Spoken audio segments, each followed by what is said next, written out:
Política de Saltos Altos. Todas as quintas-feiras às 13 horas no Rádio Clube de Angra. Política de Saltos Altos com Cláudia Cardoso, Judite Parreira e Graça Silveira. Política de Saltos Altos no Rádio Clube de Angra.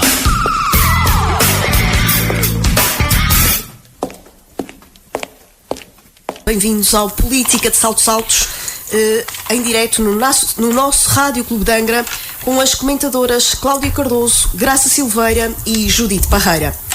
E em mês de Europa, de Maria e do Espírito Santo, a luz parece não iluminar as relações entre as instituições políticas portuguesas. Marcelo Rebelo de Sousa falou ao país a avisar que vai estar bem atento à governação de António Costa, depois do primeiro-ministro ter enfrentado, recusando a demissão de João Galamba. Graça Silveira, como é que podemos analisar a situação do Ministro das Infraestruturas e do seu adjunto? Bom, muito boa tarde a todos, a quem nos segue no Política de Saltos Altos, aos ouvintes do Rádio Clube. Muito boa tarde a todos. Olha, esta novela Costa Marcelo, que já se ouviu vários comentadores vir dizer que foi brilhante a atitude de Costa, um golpe de asa. Olha, para mim isto faz-me lembrar aquele fulano que está inquieto para acabar um namoro e, como não quer ficar com o ónus do fim da relação, inferniza a vida à namorada de forma a que seja ela a acabar a relação.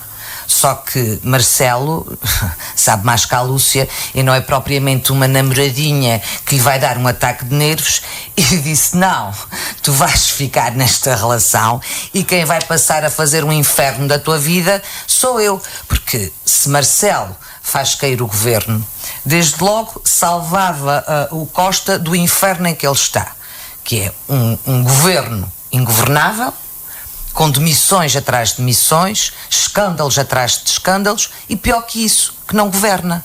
Porque já comentámos aqui, quando foi deste governo de maioria do Costa, que era um governo claramente político e que, com os ministros que tinham sido escolhidos, já se sabia que não ia ser um governo reformista. Ou seja, várias reformas que são necessárias e urgentes em Portugal, nomeadamente na segurança social, na carreira dos docentes, etc., etc., que nada se ia fazer, que se ia navegar à vista. A verdade é que, com todo este mediatismo que se relaciona única e exclusivamente com escolhas de ministros que foram péssimas escolhas, com escândalos atrás de escândalos, deixou de se governar o país. Portugal está entregue às carochas, pura e simplesmente. Mas se Marcelo tivesse feito cair o governo, acabava-se a comissão de inquérito da TAP já hoje. E, portanto, todo o desgaste que este governo vai sofrer com tudo aquilo que se vai saber na TAP, o Costa tinha a vantagem de poder ir agora para eleições, muito menos fragilizado, se isso é possível, com a possibilidade ainda de se reeleger, e em que quem ficaria com o ónus de uma vez mais irmos a eleições seria Marcelo. E, portanto, não lhe correu bem, não lhe correu mesmo nada bem. Marcelo fez um discurso de ralhete, é verdade, mas basicamente aquilo que fez foi chamar ao governo, a todos eles, galambas. É verdade, e até como o Hernani Portencourt fez num artigo de opinião uma observação com muitíssima graça, em que diz assim: Costa, com esta provocação institucional, avisou que não voltará a segurar no guarda-chuva, que o que quer mesmo é uma grandíssima tempestade. E Marcelo não só não lhe deu a tempestade, como desta vez não vestiu o fato de bombeiro para ir salvar este governo. Portanto, basicamente aquilo que Marcelo fez foi deixar este governo a arder enlumbrando, até que se desgaste com tudo o que aí vem. No entanto, sobre aquilo que Marcelo não falou e que, na minha opinião, deveria ter falado, é sobre a questão dos serviços de informação, do SIS, porque o SIS não está ao serviço do governo. O SIS está ao serviço do país, do Estado, e, portanto, a tutela máxima é o Presidente da República. E aquilo que se passou no Ministério de Galamba é muitíssimo grave, quer dizer, dá a ideia de que no Ministério há uma pessoa qualquer que tem o número de telefone do telemóvel de alguém do SIS, gera-se um sururu porque há um assessor que levou para casa o computador e alguém pega no telefone e liga para o SIS para ir confiscar o computador. Isto é inadmissível. Isto demonstra que as relações institucionais neste país estão muito mais degradadas do que aquilo que se pensa ou que se consegue antever nesta novela mexicana. Hoje à tarde vai haver a audição às 17h30 do diretor do SIS, do Adélio Cruz, mas vai ser à porta fechada, e às 19h a secretária-geral do CIRP, a Graça Mira Gomes. Quer dizer, eu não percebo porque é que isto tem que ser à porta fechada, porque a legislação que conforma quais são as competências do SIS são públicas, e quer dizer, os entendidos aquilo que dizem é, se lerem o articulado todo, não encontram onde é que está o artigo da lei onde enquadra a possibilidade de um departamento do governo ligar para confiscar um computador. Primeiro era porque não tinha sido roubo. E, portanto, como não tinha sido roubo, não era ilegal a intervenção do SIS. Mas, quer dizer, então, se não foi roubo, o que é que acontece? O computador sai do Ministério e vai passear, vai dar uma volta para a casa do assessor. Quer dizer, tudo isto é muito grave, e penso que o Marcelo deveria se pronunciar sobre o assunto. Não sei se está a dar tempo para que os órgãos competentes sejam ouvidos e depois de pronunciar, mas em relação a isto acho que o silêncio dele é ensurdecedor. Judite Parreira, Marcelo continua sem dissolver a Assembleia da República, porquê? Boa tarde às presentes aqui em estúdio e boa tarde também aos nossos ouvintes. Ora, Marcelo não dissolve o Parlamento, nem dissolve o Governo. Poderia ter optado por não dissolver o Parlamento, mas dissolver o Governo e obrigar António Costa a remodelar, a apresentar uma nova, um novo elenco, digamos. Ninguém quer. Ninguém quer, mas é assim, eu acho que de Marcelo Rebelo de Sousa, no Presidente da República, a declaração que ele fez, que foi muito curta, cerca de 10 minutos, pode-se fazer duas leituras. Que ele simplesmente esperava-se muito, mas que ele chegou ali e optou por passar, digamos, um cartão vermelho ao governo, sobretudo a António Costa, não é?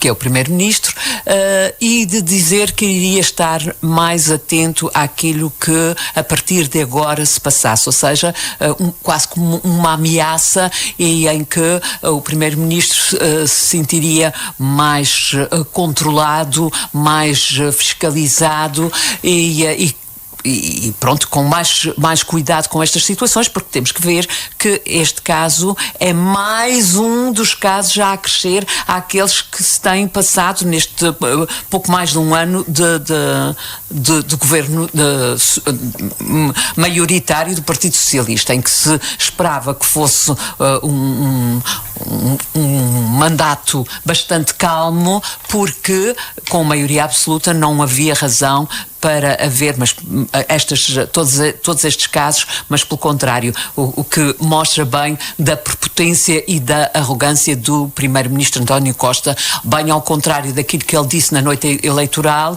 em que era um governo de maioria, mas que Marcelo não ia deixar fazer o que quisesse. Exatamente, que não ia deixar, e que iria ouvir os outros partidos, que iria ser um governo bastante democrático. Não está a acontecer nada disso. Portanto, a primeira leitura pode ser essa, de que esperava-se muito mais de Marcelo e que ele iria, no mínimo, dissolver o governo e obrigar António Costa a constituir novo governo, se bem que depois António Costa poderia até apresentar os mesmos nomes, mas isso já seria outra questão. Eu penso, e estou mais de acordo com a Graça, de que não foi isso. Quer dizer, António Costa esperou que Marcelo Rebelo de Sousa dissolvesse o governo ou dissolvesse o Parlamento para ser o Presidente da República a ficar com esse ónus e pronto, e depois António Costa poderia sempre alegar que, enfim, que todas essas remodelações tinham sido por uma imposição do Presidente da República. Não foi isso que aconteceu, porque Marcelo Rebelo de Sousa é um homem muito experiente e usando enfim, uma linguagem mais corriqueira, quando António Costa vai com a laranja, o Marcelo já volta com a laranjada, portanto está muito espaço já frente. Gelado de laranja. Já está a comer o seu geladinho de laranja. E com vitamina C. E isto parece tudo uma encenação, na verdade agora podemos especular, mas na verdade parece tudo uma encenação.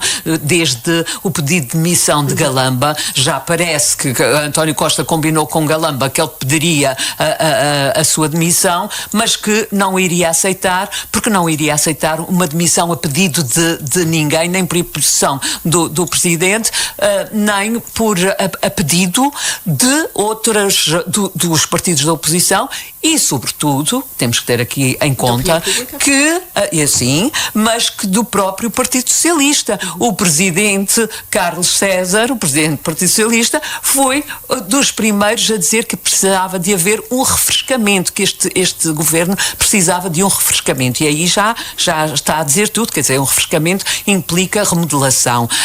Ana Gomes também... O refrescamento implica também estar a arder.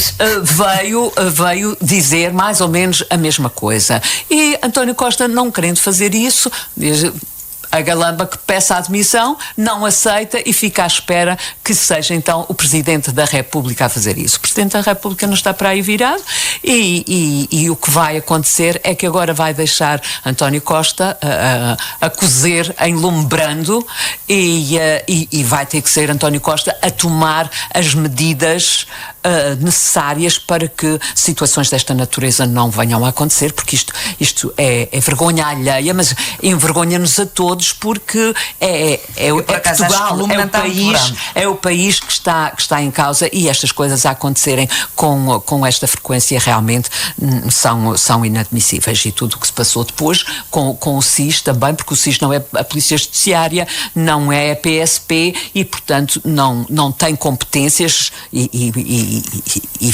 acho que aqui, enfim, a própria legalidade está ferida, porque isto não poderia ter acontecido. Vamos ver agora quais são os próximos acontecimentos decorrentes das reuniões que vão acontecer hoje à tarde, mas pronto, ficamos a aguardar. Agora, relativamente a Galamba, e aí também, não sei se vocês leram também o artigo do Hernani Betancourt, a carta aberta ao João, em que é demolidor. Ele arrasa com Galamba e com toda a razão, porque na verdade ele também, mas nós já conhecemos a fama de Galamba, é uma coisa que vem de longe, desde que ele era secretário de Estado. Tem muitas histórias, muita porqueira. Sim, também disso, mas o caso do hidrogênio, o caso do lítio, que decorreram daquela investigação que foi feita pelo 6 às 9 e que a Sandra Felgueiras acaba por sair até da RTP por causa disso. Portanto, Galamba que era o Delfim de Sócrates e que foi realmente, era o afilhado político dele.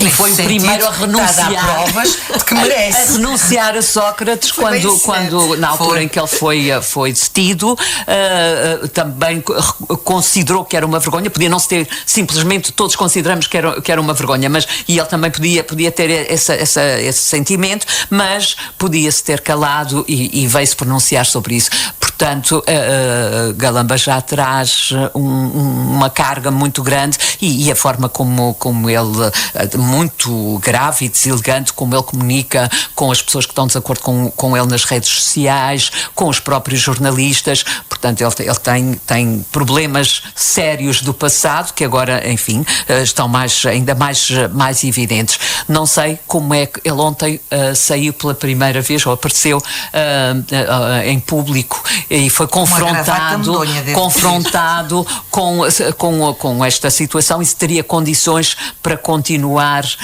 a governar, e diz que tem todas as condições porque está ali, está a andar de uma forma grosseira. Portanto, isto é um caso que ainda vai dar muito que falar e eu creio que a solução seria mesmo a demissão de Galamba a seu pedido e não aceitar a recusa de António Costa. Cláudia Cardoso, como é que fica a posição de João Galamba e a de António Costa no jogo político? E a do PS? Ora bem, boa tarde, André, boa tarde também às minhas co-debatentes.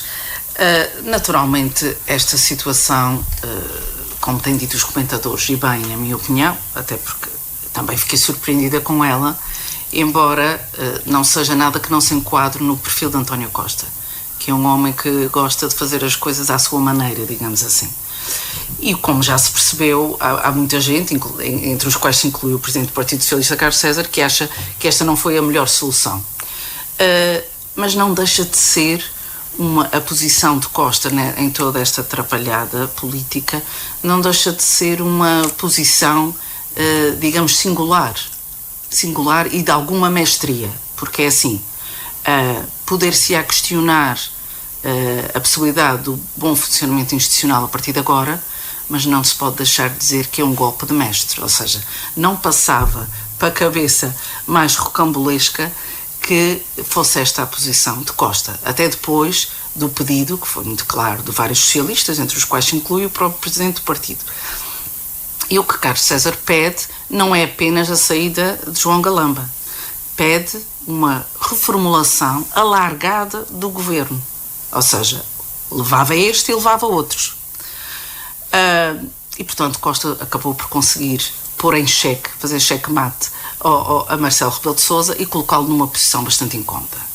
Portanto, a guerra entre os palácios, como se diz, já durava alguns tempos. É conhecida a boa relação de Marcelo e de Costa ao longo dos anos, incluindo na altura da geringonça, e não se esperava, que agora no meio desta tempestade, em que parecia óbvio que Costa estava encurralado e que tinha que, ou saía Galamba sozinho, ou como disse Carlos César, ou saíam todos, ou mais, pelo menos, não é nada disso que ele faz. O que ele faz é seguro aos seus, que é uma coisa que eu acho que importa comentar, porque é assim, um governo, e estou a falar, eu sempre fui, não fui nada defensora da existência da geringonça, não fui defensora do que António Costa fez partidariamente a António José Seguro, e portanto nunca me agradou muito aquela geringonça nem o funcionamento, como não me agradam as geringonças e as caranguejolas em geral.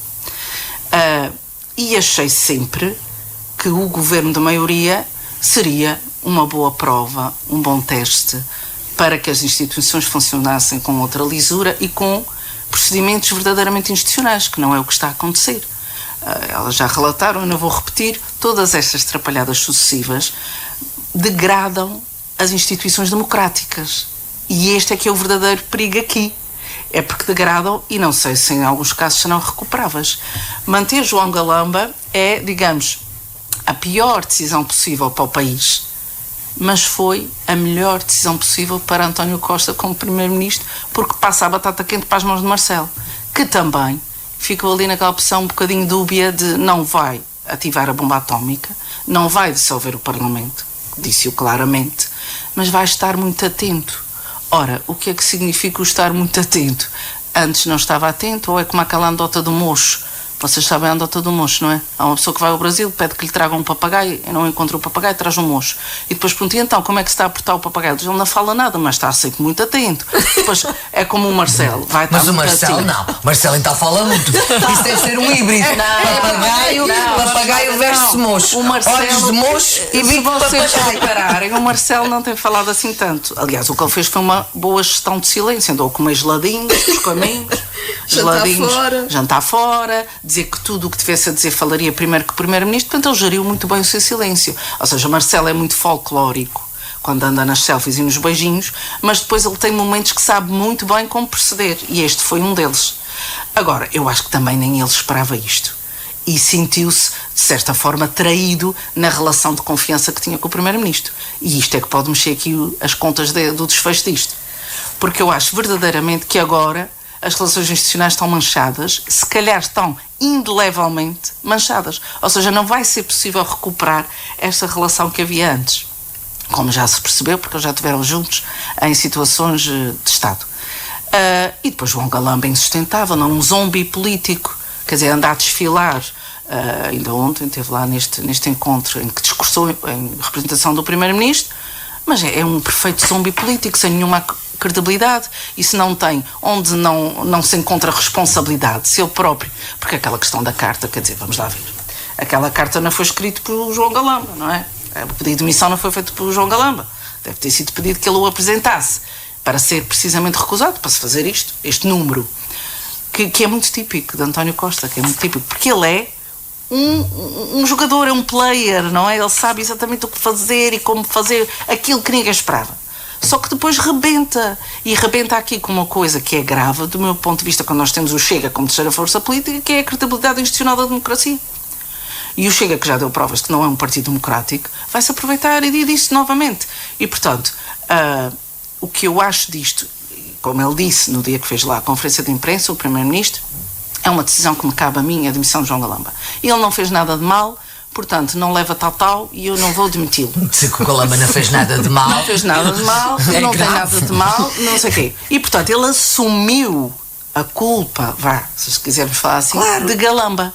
Por isso é que o Marcelo acaba por dizer assim, ele disse vocês são todos os Galambas. Literalmente, portanto, se ele assume a culpa de Galamba, a próxima vez que houver asneira, quem tem que prestar contas já não é João Galamba. Seja ele a fazer asneira, que vai fazer de certeza, ou outro. É mais forte que ele. É mais forte que ele, não consegue. E, portanto, obviamente, Costa levantou muito esta parada. Ele apostou as fichas todas em João Galamba e Marcelo apostou as fichas todas na saída dele. E, portanto, as posições extremaram-se e este problema agora já não é um problema de Galamba, é um problema que o primeiro-ministro é que terá que enfrentar, seja o que for que aconteça daqui para a frente. E, obviamente, vai acontecer algum caso político, talvez não com esta gravidade, porque o próprio primeiro-ministro assumiu a gravidade disto, quando diz que foi deplorável. E esta palavra tem muito que se dizer, deplorável. Ora, se perante uma questão deplorável, a minha atitude é deixar andar e ele fica, daqui ninguém o tira. Bem, então agora quem está nos cornos de touro, como se diria na terceira, já não é o João Galamba. E como diz o deputado António Galamba, com muita graça, não vamos estar sempre a falar no Galamba, porque eu sou o António Galamba e não gosto que falem assim do meu nome. Portanto, o João Galamba não tem, é de facto um zombi, é como aquele programa que havia, a série, não é? Que os mortos-vivos andavam pelo mundo. Politicamente ele não tem autoridade. E não tem credibilidade e vai-se arrastar. O problema é que alguém já o apadrinhou. Por isso é que eu acho que é importante nos governos, as pessoas devem estar lá para a sua credibilidade política, para a sua ética, para o seu percurso. Esta coisa de pôr os amigalhaços a governar é uma chatice porque dá sempre para o torto. Cláudia, e aqui ainda tem outro problema, que João Galamba tem muitos dossiês importantes para resolver. Que credibilidade é que ele tem agora para isso? Como é que ele se vai apresentar ao Parlamento? Como é que ele se vai apresentar nessas reuniões? Mas é preciso manter a autoridade, que ele perdeu-a toda. A autoridade, a credibilidade, tudo. Perdeu toda a autoridade. Como é que vai agora dirigir dossiês que são determinantes para o país, quando ele próprio, como figura política, está completamente desautorizada? E, portanto, é isso que me faz pensar também que António Costa não terá medido isso tudo. Mediu. Isto quase garantidamente mediu. Então, mas isso põe em causa também o próprio governo, não é só João Galamba. Desculpa, eu acho que o que aconteceu com o Galamba é que ele atingiu o seu máximo, ou seja, o princípio de Pita. Foi exatamente por ele neste momento estar a tutelar dossiês com esta importância, para os quais não tem competência, se revelou este fracasso enorme, porque isto decorre tudo da questão da TAP. Claro. Tudo isto, claro, aliás, claro. a cena a cena do computador do adjunto. Sim, e da preparação da reunião. Do adjunto é porque, segundo parece, havia informações muitíssimo importantes nesse computador, porque esse adjunto é que tinha estado a assessorar, na reunião, a escrever as coisinhas todas. Portanto, e segundo parece, o adjunto disse que estava a haver informação que estava a ser sonegada à comissão de inquérito, que estava na sua posse, não se queria responsabilizar por isso e que ia entregar essa informação. Mas está já a assumir que o que ele disse é verdade. Eu também não estou a dizer o contrário. Não, mas também temos motivos para pensar que é mentira. Mas para o Galamba, se calhar essa é a questão central. Para o Galamba ter ficado desnorteado de tal maneira que não pede a mais ninguém para ir buscar o computador a nascer ao SIS.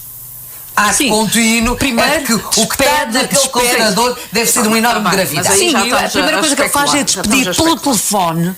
Despede o adjunto pelo telefone. Isto é comentário. Todo o comentário que nós fazemos agora é de especulação e de análise. Isto é tudo uma novela inqualificável, porque realmente, se vocês pensarem nos passos dela, que não vamos escrutinar, porque todas as televisões já falaram disso durante dias, que é outra coisa um bocado também, quer dizer, parece que o país não tem assuntos mais importantes. Este é importante, mas isto, quer dizer, o interesse disto é aquela coisinha da mesquinhez e do não sei quê. E, portanto, o que eu acho... Eu é que estava a falar, Graça diz. Eu estava a dizer é que toda a comunicação... Primeiro foi a Judite, depois tu. Não, tu tinhas acabado. A Judite falou... Sim, foi só acrescentar aí. Vamos concluir. Agora eu já perdi o fio de pensamento, mas a questão é esta, quer dizer, eu acho que a novela era tal ponto grave que o que Costa fez foi apostar tudo, o tudo ou nada, percebem? O tudo ou nada. Ele sabe perfeitamente o que é que está a apostar. Eu não tenho dúvidas que ele sabe. Mas qualquer jogador compulsivo é aquele que pega nas fichas todas em última instância, faz um tudo ou nada. E é geralmente o fim de um jogador. Mas a Judite estava a dizer que ele não sabia, que ele não tinha noção. Não sei se ele pensou nas consequências. É porque isto vai trazer consequências muito graves. Mas aquilo que eu acho é que ainda é mais premeditado que isso tudo. E eu acho que quem premeditou isto tudo foi Marcelo Rebelo de Sousa. Porque, isso não acho. Então, mas deixa-me fazer a minha análise. Marcelo Rebelo de Sousa, há um ano e pouco atrás, dissolveu a Assembleia, que foi uma decisão que deve ter sido difícil para ele, que ainda por cima saiu-lhe tudo às avessas, porque a seguir Costa reelege com maioria absoluta. Deixa-me acabar o meu raciocínio. E, não satisfeito, que já era uma situação que o deixava meio fragilizado, dia sim, senhor, andava sempre a abanar com a lembrançazinha de olha que eu tenho poder para dissolver. Claro que atómica. Ou seja, quer dizer, uma pessoa que acabou de dissolver há um ano, que até somos um país de brandos costumes, para dissolver um governo é difícil, que foi difícil tomar essa decisão, que não lhe correu bem, e a seguir achas que é tolo o suficiente para estar todos os dias a dizer olha quem tem poder para dissolver. Eu acho que ele andou a atazanar, como diz o povo, o Costa, até esta situação de que eu acho que quem deu o checkmate ao Costa foi o Marcelo. Foi pô-lo numa situação que ele tinha a obrigação de demitir, tinha a obrigação de reformular, que foi uma coisa que ele nunca quis, porque já no anterior a gente viu ministros com situações gravíssimas, nomeadamente do desastre, outro da beira da estrada, e mais isto e mais aquilo, e nunca caía. E a gente perguntava aqui, mas como o Costa, porque é que segura os seus? Eu até percebo o princípio de segurar os seus. Até ao limite do razoável. Não, até ao limite do razoável nem sequer é só isso. O atual presidente do PS, Carlos César, que sempre protegeu os seus, e a gente lembra-se na governação de Carlos César, ele à porta fechada podia dar ralhetes, podia puxar as orelhas, podia dizer horrores, mas da porta para fora, politicamente, ele protegia sempre os seus. Até Carlos César vem dizer que é preciso demitir e renovar. E, portanto, aquilo que eu acho é que olha este, tomou boa nota. Olha lá este detalhe. Olha-me só este detalhe. Vocês acham que o Presidente da República não sabe que não pode mandar demitir ministros? Ele só pode mandar cair o governo, mas não pode demitir governantes. Claro. E faz um statement destes assim, à cara podre.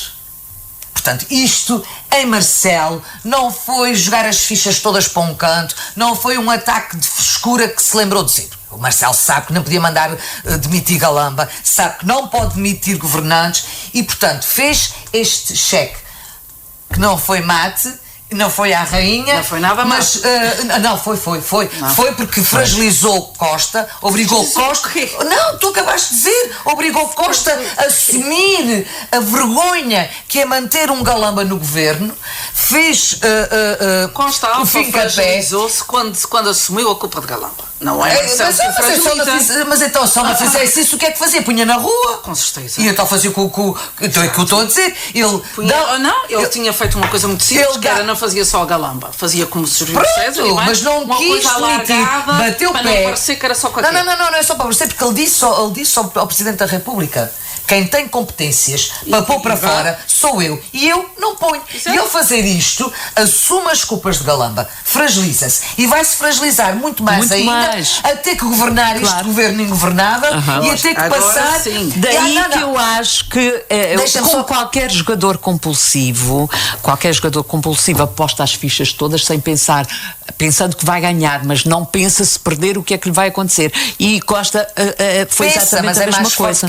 Pensa, mas é mais forte que ele. E tanto que o presidente da comissão de inquérito da TAP demitiu-se no próprio dia, quer dizer, um fulano que era super consensual, que toda a gente dizia que era uma pessoa muito moderada, que se tinha portado sempre bem com todos os partidos, e dá-lhe um fricote a meio da comissão porque um disse que ele não estava a ser transparente e pega na sua pasta toda e diz que tem que ir pensar na sua vida para casa. Desculpa, isto não é normal. Portanto, isto não estava nada para acontecer assim. Eu acho que estava tudo a pensar que isto ia cair, que o Presidente da República ia dar uma machadada de misericórdia e que eles finalmente iam estar livres deste inferno. Estavam a pedir, para amor de Deus, para isto acontecer, para ficarem livres deste inferno, mas não. O Marcelo disse: não, os meninos vão continuar a arder no fogo do inferno e vão fazer esta comissão de inquérito toda. O Marcelo tem uma sondagem que não dá a maioria ao Montenegro. O Montenegro precisa do Chega para governar. E o Marcelo, obviamente, é contra isso. Não. Se houvesse uma sondagem ao momento em que isto aconteceu, que desse a maioria a Montenegro, ele tinha de ser ouvido para Então dás mais razão. Porque é que ele andou este tempo todo a assinar com a ameaça da dissolução? Porquê é que ele tem andado durante este ano inteiro a fazer isto? Porque o que é que ele achava? Que o desfecho não ia ser isso. Ele nunca esperou que o Costa o encostasse à parede. Mas ele não encostou o Costa à parede. O Costa encostou à parede. Eu acho que ele é que encostou o Costa à parede. É isto que querem. Então, resolve. Também tens um poder, que é dissolver a Assembleia. Não. Foi. O Costa, não. O Costa, o que disse foi: eu não quero discussão. Não, o Costa já se percebeu as nossas posições. E digo-te mais. Agora, o Marcelo. Não, agora estava a falar. Sim, tens razão. Mas eu também posso interromper, tal qual como tu fazes com o Graças. Mas depois lembrada também podes. Exato. Vamos lá para isso. Mais alguma coisa democrática. E só para terminar, eu achei delicioso o Sebastiãozinho Bugalha dizer assim: é tudo mentiroso. Até a apresentação da demissão de Galamba foi uma mentira, que ele escreveu aquilo e já sabia que não era para quem. Isto é vergonhoso. Isto é o descrédito, e com muita razão, e de tudo aquilo que tu disseste, aquilo que eu sublinho e que é importante se manter, que é: isto é o descrédito das instituições democráticas. Até porque, se formos ver, todos os órgãos que supostamente são órgãos fiscalizadores do governo, quem os tutela ou é um ex-ministro do PS ou um ex-secretário de Estado do PS, e portanto, na realidade, quem é que neste momento fiscaliza o PS? A comunicação social. Quarto período. Cláudia, querias concluir? Não, sobre esse assunto acho que já falámos. Então, passamos a assuntos locais ou regionais. Por cá, em semana de plenário, o Parlamento Regional aprovou o novo Estatuto da Carreira Docente dos Açores. Judite Parreira, o que é que muda para os professores com este novo diploma? Olha, André, mudam muitas coisas, e coisas muito importantes que eram lutas antigas e que nunca tinha sido possível, enfim, pô-las em prática, e que agora finalmente, e a verdade é que este governo, quando tomou posse, Sofia Ribeiro deu logo nota de vários diplomas que teriam que ser vistos e revistos, e medidas que iam ter que ser tomadas para, enfim, para que houvesse maior justiça e maior estabilidade na carreira docente. E na verdade foi o que aconteceu agora, e viu-se ontem que isto era um desejo de toda a gente. Era um desejo dos professores, era um desejo dos sindicatos que há muito tempo vinham a lutar por estas situações, por estes casos, e era um desejo de todos os partidos, e viu-se como isto foi aprovado por unanimidade e aclamação. Portanto, todos queriam muito que isto acontecesse. Acho que o Partido Socialista nunca quis verdadeiramente enquanto foi governo, porque obviamente que estas medidas têm um custo bastante elevado, e quando digo custo, é um custo financeiro bastante elevado, mas isto não é um custo, isto é um investimento no futuro, porque quanto maior for a estabilidade e as condições dos docentes, melhor será o nosso ensino e, portanto, melhor será o desenvolvimento dos nossos alunos. Foram tomadas várias medidas, mas, na verdade, eu tenho que começar por aquela que me diz mais respeito e que é uma luta antiga, que é a uniformização dos horários dos docentes dos vários ciclos. Os professores do primeiro ciclo e os educadores tiveram sempre um horário de 25 horas e a única redução que tinham depois era aos 60 anos. Ora, as 25 horas, ao contrário dos outros ciclos, que é de 22, eram justas numa altura em que a idade da reforma não era igual para todos e que os professores de primeiro ciclo e educadores se poderiam reformar até aos 52 anos, desde que tivessem o tempo de descontos suficiente para isso. E, portanto, podíamos nos reformar muito mais cedo. A partir do momento em que a idade da reforma passou a ser igual para todos os funcionários públicos, isto passou a ser injusto, porque tínhamos mais 3 horas semanais do que os professores dos outros ciclos e portanto começou aí a luta.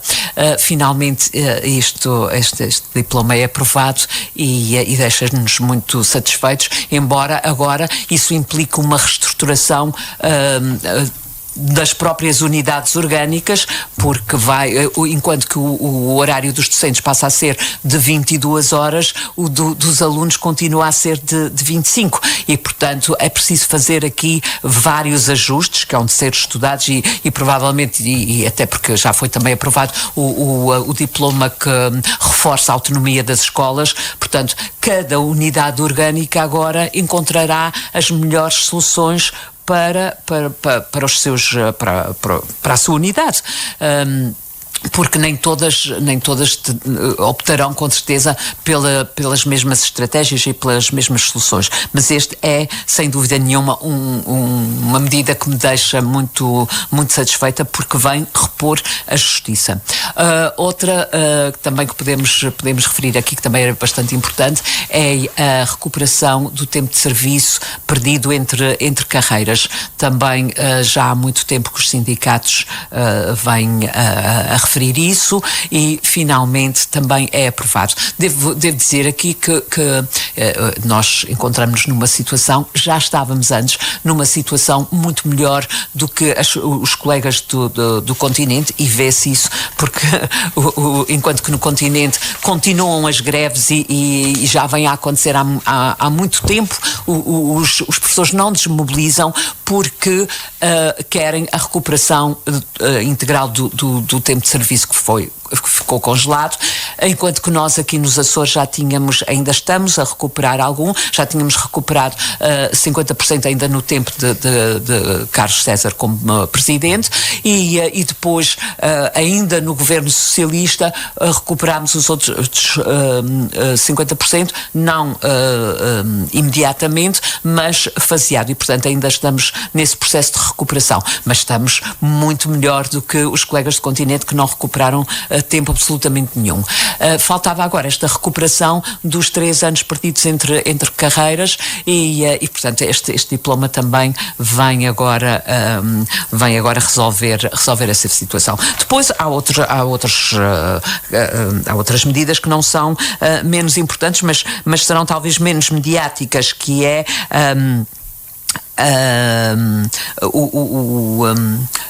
o caso dos professores em situação de estágio, esse estágio também passa a ser remunerado, o que também é bastante importante, porque, enfim, apesar de estagiários, eles estão a trabalhar e é importante que esse trabalho seja remunerado. Portanto, foram várias as medidas que foram aprovadas agora e que vêm, sem dúvida nenhuma, trazer maior estabilidade, maiores condições de trabalho aos docentes, e isso vai se refletir com certeza depois nas aprendizagens dos alunos, porque é importante que os professores estejam numa situação estável para que possam também dar melhores condições aos alunos para as suas aprendizagens. Graça Silveira, como referiu já aqui a Judite, este diploma resulta de um acordo, resulta porque também chegaram a acordo governo e sindicatos. Mas todos os diplomas da educação, que são enormes e densos, eu lembro-me quando estava como deputada, quando eram os teus preferidos. Não, os DLRs da educação eram sempre com 200 e tal artigos e com montes de propostas de alteração, e as votações eram, e depois tem sempre... Eram dias. Dias na comissão. E os sindicatos na área da educação sempre tiveram um papel muitíssimo importante, porque têm uma relação muito próxima com os docentes, têm uma noção exata do que é que não está a funcionar, do que é que são as aspirações dos docentes, e portanto a tutela sempre funcionou em colaboração com os sindicatos. Quando não funcionavam era quando não queriam implementar, mas raramente se viam debates do tipo dizer assim, não, isto era muito melhor para os professores e não sei o quê, e haver uma outra linha que dizia não, muito melhor para os professores era se fosse assim. Não havia muito havia a noção do que era importante fazer, e havia ou não havia disponibilidade por parte da tutela, ou por questões políticas ou por questões financeiras, de mexer. Porque isto depois levanta muitas coisas, como a Judite disse. Saúde a coragem desta secretária de ter mexido neste diploma, que era importante, como de resto quando a Cláudia também foi secretária da Educação, saudei ela ter tido a coragem de mexer num diploma, que era o da contratação de docentes, em que revia as chamadas prioridades regionais, que numa determinada altura tinham sido muito importantes e faziam sentido, e que depois criavam grandes injustiças na colocação dos professores. E depois, na altura, houve da tutela a disponibilidade e não se conseguiu ir para a frente. Portanto, e já na altura, lembro-me quando a Cláudia foi secretária, já o sindicato tinha um trabalho grande feito neste sentido, e era no fundo a voz dos descontentes, digamos assim.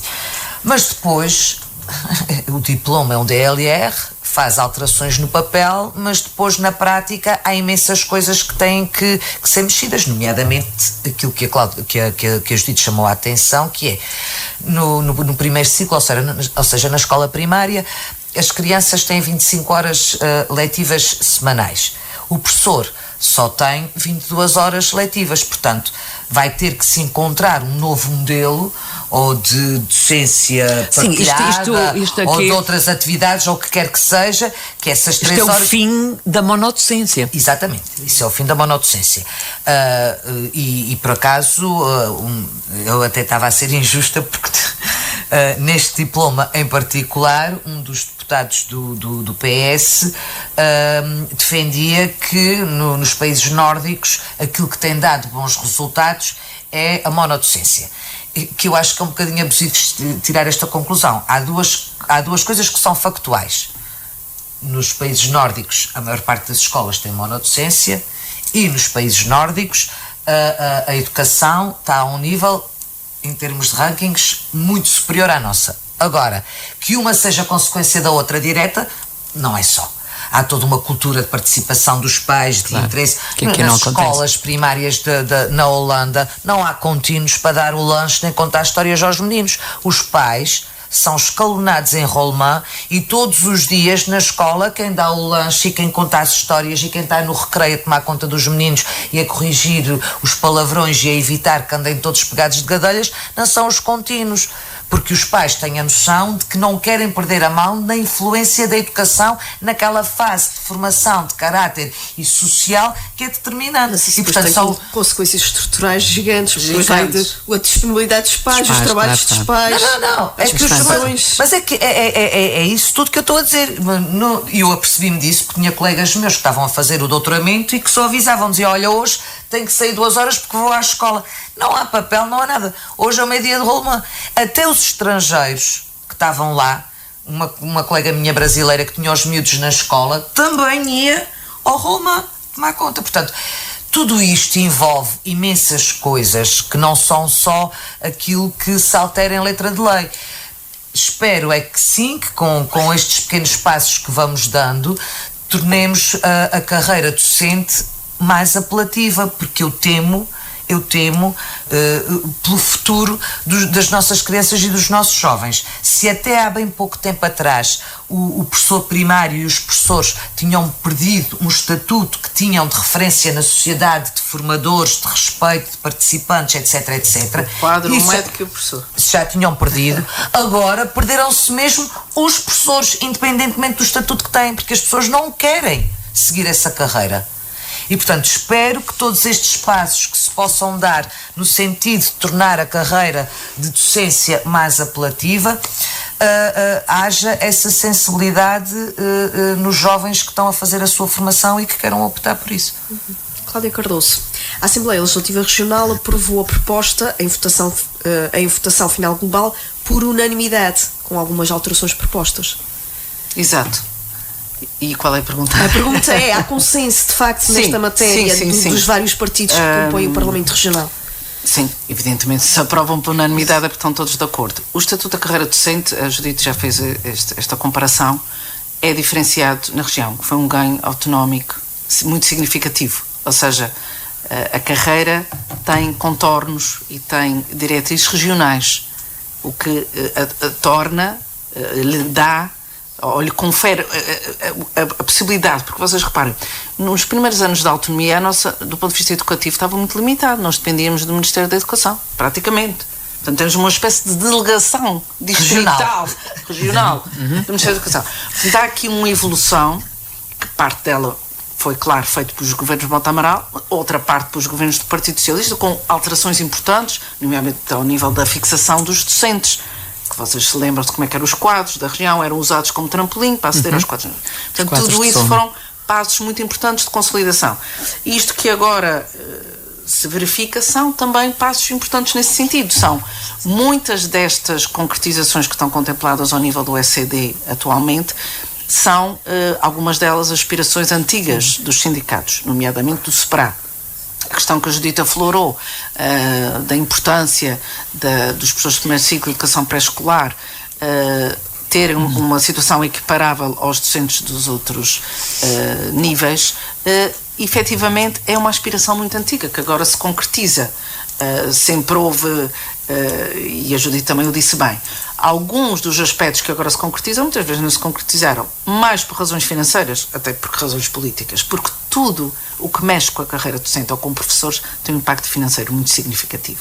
Aliás, há dois, digamos, grupos profissionais que oneram o orçamento regional, como toda a gente sabe, o da saúde e o da educação. Que são estruturantes. Mas que são, ou seja, a mínima mudança provoca, e acho que foi o deputado da Iniciativa Liberal que eu li que tinha dito isso, porque ele faz um pedido na questão da reposição do tempo de serviço, uma proposta de alteração, não um pedido, que foi aprovado para que se antecipasse para janeiro, quando estava previsto ser só mais para a frente, em 2024. E, portanto, porquê? Porque tudo o que se faz em educação é exponencial. Portanto, o que se faz abrange, como o número de docentes é muito elevado. Claro que o impacto é brutal. Cláudia, é muito elevado para pagar, mas é muito pouco para as necessidades. Não, porque numericamente são muitos. No caso dos médicos é o que ganham. No caso dos médicos é o vencimento de cada um. No caso das pessoas não é o vencimento de cada um, é o vencimento de todos juntos. Pronto, é esse o impacto. Mas há pouco a Graça disse, eu agora perdi-me uma questão que queria comentar, que tinha a ver, a última questão que tu falaste era, não me recordo já. Pronto, mas isso é assim, porque é que o PS, nomeadamente... A questão do envolvimento dos pais nas escolas, provavelmente. Sim, provavelmente, mas antes disso, os partidos votam porque há aqui mudanças positivas que naturalmente melhoram a carreira docente, que vão, obviamente, ter um impacto financeiro de milhões de euros, não tenho dúvida. Sim, sim. E espero, não tenho dúvidas até porque estive lá e sei como é que é isto. Conhece a folha de pagamentos. Essa folha de pagamentos em alguns aspectos, infelizmente, porque é verdadeiramente impactante. E, portanto, também é importante que as pessoas percebam isso. Os professores, às vezes, nem sempre é má vontade de quem governa. Às vezes é impossibilidade mesmo, porque se não há dinheiro não pode fazer, ou tem que transferir do outro lado. Mas para a educação tem que ser vista sempre como um investimento. Sim, e não como um custo. E eu defendo isso. A educação sempre, e por isso também o governo de Carlos César recuperou faseadamente. Porquê é que o fez faseadamente, como tinhas dito há bocado? Faseadamente porquê? Porque é quando a gente paga prestações. Porque não consegue pagar tudo ao mesmo tempo. Ou não pode ou não quer. Sim, mas os professores ficaram satisfeitos com isso. Ficaram satisfeitos com isso na altura. E agora vai-se proceder essa recuperação, que até para a proposta de alteração da IEL vai ser antecipada. Quando percebi. O PS fez algumas propostas de alteração, não foram aprovadas, que também teriam alguma importância, mas o que eu acho que importa aqui é que, no geral, o diploma é bom. E é por isso que a oposição também não serve apenas para criticar, mas deve estar, digamos, ao lado, quando as medidas são boas e satisfazem as reivindicações. Já sei o que é que eu queria dizer, que a Graça comentou. É a questão do... É que quando eu fui secretária, que já foi há mais de 10 anos, já havia estudos que apontavam para a diminuição da população escolar, portanto, dos alunos, e por isso houve a questão de não avançar com a construção de algumas escolas, porque era impensável, já se percebia, havia estudos que demonstravam isso, e que agora são. E outra coisa que já se apontava em alguns estudos feitos por entidades externas e idóneas, e era as escolas todas do Holland para encher. Era a questão, não, porque muitas não estavam feitas, era a questão... Mas ele deixou uns montes de marracho. Mas essas estão cheias. Não, teve que se fechar muitas escolas para enchê-las. A questão é que havia estudos que apontavam a nível nacional e regional para a diminuição do número de docentes, porque já nessa altura, há 10 anos atrás... mas não foi feito. E aí é que está o problema. Não foi nada feito nesse sentido. E ninguém queria entrar na carreira. Claro. E agora está-se a perceber, sobretudo a nível nacional, por isso a Judite disse bem, lá fora está este rebuliço todo que não está aqui, porque nós temos autonomia, porque se nós ainda estivéssemos nos tempos do início da autonomia, fôssemos governados ou para governar, estaríamos na mesma situação. As pessoas estariam exatamente na mesma situação. Portanto, quando se diz a autonomia, como dizem isso, obrigado, não serve para nada, olha, aqui serve para muito. E havia estudos que apontavam essa diminuição dos docentes, e isso é que me preocupa, porque é muito grave, e neste momento, com as condições que há a nível nacional, não há entrada, ninguém quer ser professor, porque não vê como uma carreira valorizada, não é valorizada pelos pais, não é valorizada pelos alunos, não é valorizada pelos próprios, às vezes. Portanto, quer dizer, isto é muito assustador. Nós lá fora há gravíssimas falhas. Há alunos que passam anos sem ter docentes de disciplinas. Portanto, isso é gravíssimo do ponto de vista da consequência futura para essas crianças e jovens. E, portanto, eu acho que tem que se olhar para isso, lá fora e na região também, com olhos de ver. Eu só queria dizer, relativamente àquilo que a Cláudia estava a dizer, que na verdade agora, no imediato, ainda se vai sentir mais essa falta de professores, sobretudo ao nível do primeiro ciclo, porque com esta redução vai obrigar à contratação de mais docentes, porque são menos de 3 horas a cada docente. Claro. Isso depois, no cômputo geral, vai ter um impacto grande e, portanto, no imediato vai-se notar. Espero é que com todos estes incentivos que realmente os jovens voltem a olhar para a carreira docente com mais interesse e de forma mais apelativa.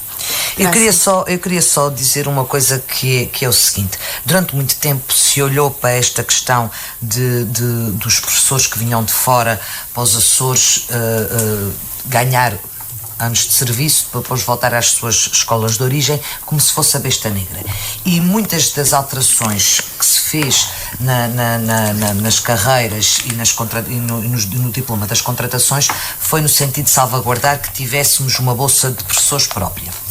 A verdade é que nessa altura a gente tinha essa bolsa de professores do continente ao que recorrer, que na minha opinião nem sequer foi tão nefasto, e eu lembro-me no meu tempo de liceu, do que os professores sem formação. A verdade é que nos protegemos contra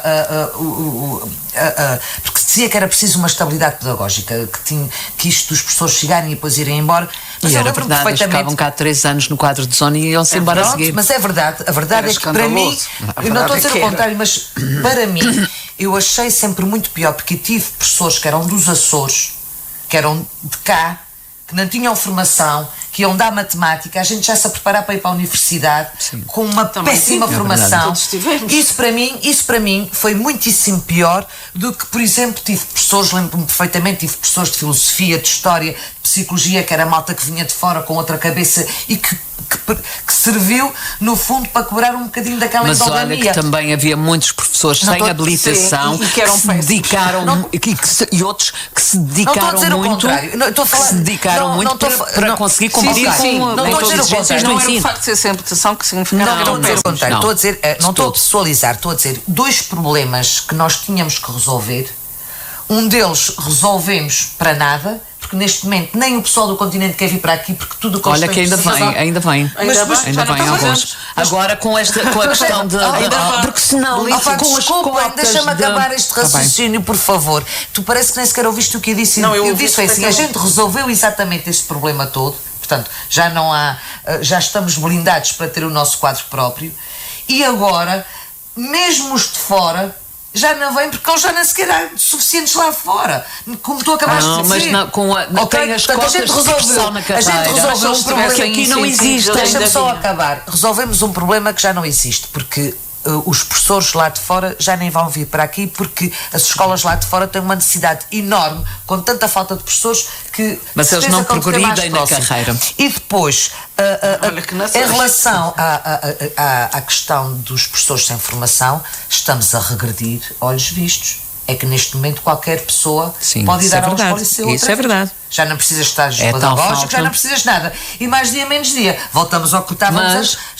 Se deixar de haver professores com formação superior, olha, pode ser com 12º. Mas este governo também está a dar a hipótese das pessoas fazerem estágios, fazerem mestrados para adquirirem... É verdade. O governo do Álvaro Menezes fez isso. Fez a equiparação. E agora estão a fazer outra vez, a facilitar a entrada em mestrados e porque tu tens alunos de doutoramento para dar habilitação aos já são bolseiros crónicos. Isto agora era outra discussão, mas as prioridades regionais resolveram problemas importantíssimos estruturais e criaram outros, naturalmente, como tudo. Mas isso é nada. Mas isso toda a moeda tem aos quais tu te propuseste a resolver, mas as forças contra foram mais fortes. Mas isto agora, para discutir isto, precisava de programa. Mas olha, deixo-te aqui o elogio pela coragem, porque não era fácil mexer nesse programa. Estando mesmo no final do nosso tempo, com a nota positiva. Queremos ainda passar em revista o Dia da Europa. Foi Dia da Europa, pronto, está dito. Não, foi Dia da Europa.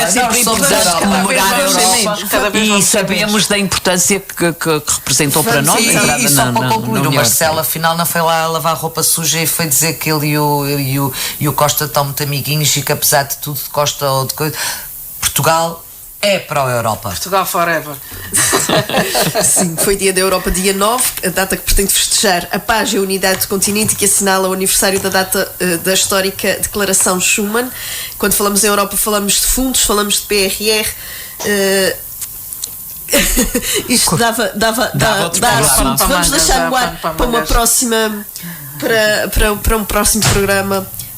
Embora, como frisou a Comissária Europeia para a Coesão e Reformas, Elisa Ferreira, a intenção é que os países se libertem dos fundos, e vamos deixar esta questão no ar a encerrar o Política de Saltos Altos. Voltamos quinzenalmente às quintas às 13. Até lá.